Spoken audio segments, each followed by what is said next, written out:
Pour a glass of craft beer, we can do this. Yeah.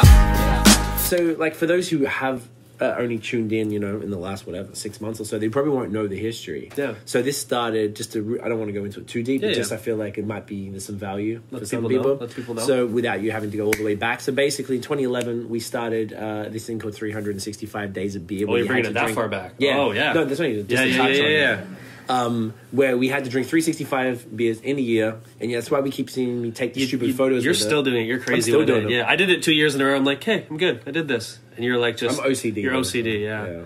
But So, that really started the whole beer game in general. That started us doing or getting into craft beer the way we are into it now. Yeah, Like, we were both beer drinkers. yes, And I had a bunch of friends in Australia that were doing this thing. So we were like, I was like, fuck, we moved it's in my together. first- It first started like, hey, we're poor. Let's see the best, let's get the 2.8 of whatever is on sale. Yeah. And then we realized, wow, this is not good Not good beer. beer. And I'd worked in the bar industry. I've been a bartender. You were and like pretty open-minded. I knew, about very this stuff. open-minded, and I like trying new stuff. So, you know, here and there, we'd get this, that, and the other. We didn't know what craft was. We just get some Never heard European of beer. it. You're like, oh, it must be craft. I can't pronounce it. Yep. So, and then it kind of evolved from there. We had some good beers, and I was like, damn, this is crazy. This isn't like Bud Light. It actually has flavor to Yeah. it, and I'm into this. And then that kind of evolved from the 365.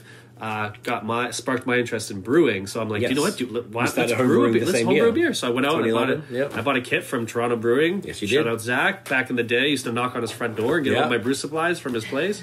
And I bought your standard basic The two buckets and Have you seen our homebrew videos? You've Yeah. seen the kit. It literally was an $88 kit. yeah, it was under $100, and you You got had to buy everything a you few needed. extras, You had to except the buy, pots. you had to buy the like pots. the pots and the grain mill or whatever like that. Few other But small things, it was yeah. legit a bare bones thing, and we got that kind of got us really into it. So now we're trying. Pretty much every beer we drank was a new beer once that 365 days of beer started, because you don't want to drink the same beer. You want to get another beer for your 365. Because we wanted to try and do it in the year. 'cause That's it was right. Kind of stressful. So you didn't have to drink one every day, but the idea was drink 365 within 365. So Yes. you can go like Monday You to have Friday, 5 in a day. Oh, right? yeah. Or and then on the weekend, like crush 5 or 6, and there you got your week covered. So Yeah, exactly. And the reason why you have to take a photo with the... I don't do it as much. You have to take a photo with the bottle, a labeled bottle or pint glass. Right, yeah, you don't to so prove much that with you the- did it. right. Well, now it's like, well, I got nothing You've already to prove. proved it like 5 years in a It's row, more just so- the document. I'm good. Like, I got nothing to worry about. So initially, that's what it was for. So then we just kept doing it. We were like traveling for beer a little bit, super casually. We go on beer trips. We here did and there. like our little self-guided brewery tour down in southern Ontario and Yep. upstate New York and stuff like that, and found some really cool stuff. That was 2011. We had some I believe. stuff. How's your fruit fly? It's like I know. minus 35. There's one fruit single fly. fruit fly. They don't die. No, they don't. The cockroaches. They're like cockroaches. It's flying cockroaches. I know. Yeah, we went on that tour. Then I think 2012 we went to Michigan, went to Detroit and Alberta and stuff.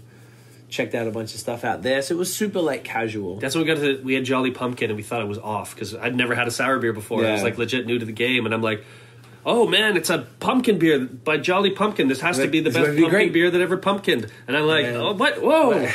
It's like Drain sour. pour. Drain pour. No, we didn't actually drink it. No, we did. We suffered through We're it. poor, so we just. We were super poor, and we like hustled it back from the States. We brought a Yeah. shit, way too much beer back. Oh, we got booked. I remember the dude let us go. That's fine. We gotta let go. No, it's just like we didn't get. Yeah, he's like, just are you bringing back any? Oh no. Or like we said, we're bringing back like 2 or 3. He's like, pop the trunk. We're like, fuck. we're toast. And he found like a He case. popped it. There's like cases in the back. He's like, what's all this?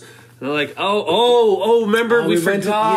yeah. Oh, And he was like, and he's like, "Get get outta the F word out of here, I didn't guys. say F word. Just call beer and other shit. So get the fuck out of There here, you guys. go. That's what I want to see. Yeah, so we got lucky with that. So it was kind of like just a casual thing, and then we started brewing. It became an annual tradition, a Christmas Yes, brew. which every we didn't time- do this year. Pico. Oh, Pico, we We did. did Pico, bro. So look out for that Pico video. George Dyke from Pico represent. You know what I mean? He's our homie. He is indeed. So then I guess Tiff and I were listening to podcasts, and we realized we were like, there's no. I think even Tiff suggested you should listen to beer podcasts and like get more into it or whatever. And I was like, yeah, cool. Because people kept saying to do something with the beer. Everyone was doing thing that I- podcasts too, right? Everyone was into podcasts at the time. They were kind of trendy and coming up, and And there wasn't any good, or in my opinion, any good beer ones. And they were all like I don't know, not our age group, and they were just super boring and stuff. And they weren't like just not targeted towards us and Yeah, our and they weren't friends talking and our to, like- people. And Yeah, I like learning stuff. We listen to a lot of like Tim Ferriss and like even like Joe Rogan or like Kevin Rose, like podcasts where they interview people. How I built this is great because I like hearing stories of how things came together because I want to learn something. Yeah. And that's why we started, then we let the podcast. I mean, you know, well, we can at least talk about stuff. And then it kind of, so we started just whatever, let's just do it. and it kind of just grew into this like we were swearing a lot. We didn't give a shit. It was called Beer and Other Shit, essentially. That was kind of the point. We just wanted to be completely unfiltered and say all the swears because I don't know. Personally, I fucking swear when I talk. It just comes out, right? So we specifically, when we started having guests, we would tell them, hey man, like anything goes, just say whatever you want. And this is how people talk, and so don't filter yourself. And it's a podcast, so the whole point is like, it's not supposed to be like clean and filtered. Accurate representation of a real convo. People drinking beers, talking shit. So that was essentially the kind of the idea behind it, and then it kind of just grew. We started off with the guests. We were like, all right, so we had like Notion on. We were trying to get our friends on first. We had Chanel on, and people that were like hustling and doing some cool even stuff. Before then, we had Tiff, Nosh, Rochelle. And Clarity the first was on 10. Yeah. Because Rochelle was a cheerleader as well. So she was like done some cool shit. Tiff, of course, we're working together. She became the producer after the fact. Nosh, of course, is our engineer. He's doing a bunch of stuff. So started like that. Then we had Phil on.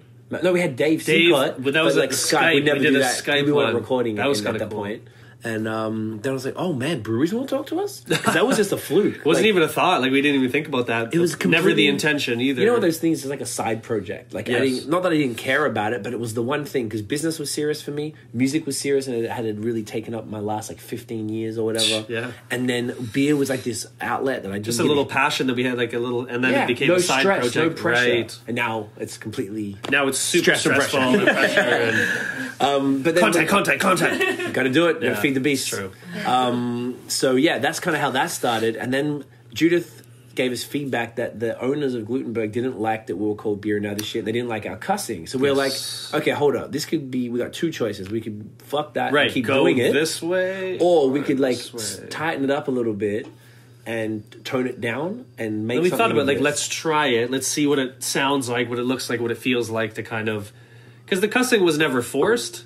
No, it's just how we talk. It's just how we talk. Yeah, and some people weren't fond of it. Which I get it, and I mean, if you're thing, representing a brand and a company, you don't necessarily want to be associated with these things because that's a tough sell to be like, well, I like your beer, but you guys say all these bad words, and they can't promote it. They can't promote it, and they can't like post it on their website because we're cussing and saying all this stuff. So we're like, you know what? It probably makes sense. It's not going to affect the quality of the podcast or the content by cutting out the swearing. So let's just cut the cussing. Like, not completely, because what we always say to interviewees, but we always say to them, like, we can do however you like. If you want to cuss, it's on you. Yeah. Some of them don't like it, so we don't. We never initiate. No. it. If they start doing that, then we go in and we let them do. Then we go, oh, yeah, okay, yeah. So we cut that. MFers. So it was also.